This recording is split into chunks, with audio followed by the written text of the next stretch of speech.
It's recommended that authorised officers and appropriate staff members undertake the relevant training needed in order to fulfil their roles and effectively use sections 119 and 120 of the CJIA legislation. I'm with Ivana Bartoletti, CJIA Programme Manager, to find out more.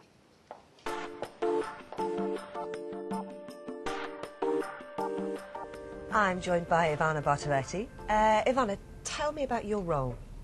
Well, I've been in charge of the delivery of the training and basically running the CJIA program for a couple of years. So from the training courses to the evaluation, and the bit of the implementation of the CJIA in the trusts. Why do staff need to be trained? Well, CJIA is quite a complex piece of legislation which aims to put the matter of removal on safe and legal grounds. So it's important that NHS members of staff who are involved in the use of CJIA receive the relevant training so they can translate what appears to be quite a bureaucratic process into something dynamic that they can use when needed. Now, funding changed in March 2012. Explain how it's gone forward. Well, as I said, we've been delivering training for a couple of years, and we've created excellent training courses which are now completely free and available to download from the intranet. Our LSMSs can access the intranet and download all the training materials. We've developed a training course, and everything is up there, and LSMSs can download it. Now, it's really up to the trust to decide how to use these materials. As I said, it's really important for staff members to receive the appropriate training. For example, a trust could decide to train, to use an in-house members of staff, an in-house trainer, to cascade the training down to their members. And what will staff actually get from these? Well, they will learn how to use the legislation. Most important, I think, they will learn the value of the legislation. They will learn how it applies to the hospitals, to the health body. They will learn how to use it. They will learn the procedures. They will learn how really to make it real and to make it happen. And we'll also learn probably that it's not so different from what they do already, and it's really a matter of following some procedures that put removals on a safe and legal ground. What can the courses help with on that? Well, what we've done in this couple of years is for the authorised officer course, so I'm talking about the person that makes a decision on whether the person can or cannot be removed. We've said it's absolutely important that those involved as authorised officer are trained in conflict resolution.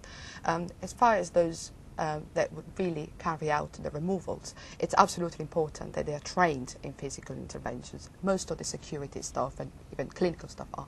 Also the security staff are. Finally, where can staff sort of go to get all of this? And are you going to be keeping an overall view on it? Well, there are different courses available online. There's an authorised officer course.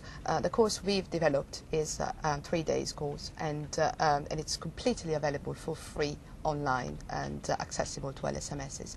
And then there's an NHS appropriate members of staff course available online, and also the learning outcomes of the mental health training that we've delivered. Of course, NHS Protect will keep an eye on the legislation, will keep an eye on how it evolves.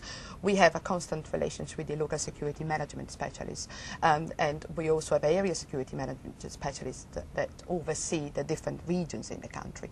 So we will inform as much as possible of anything will happen, if there are any changes to the legislation. So we want to leave as much as possible out there for trust, for health bodies to use the legislation, to learn how to use the legislation. And so all the materials is available all out there. They can download it, decide how to use it, and of course they can get in touch with us, with NHS Protect, should they have any questions. They can call the training department if they have any questions about the training program. We have a legal protection unit within NHS Protect that is available for legal advice, and also LSMSs and ASMSs are always available for advice.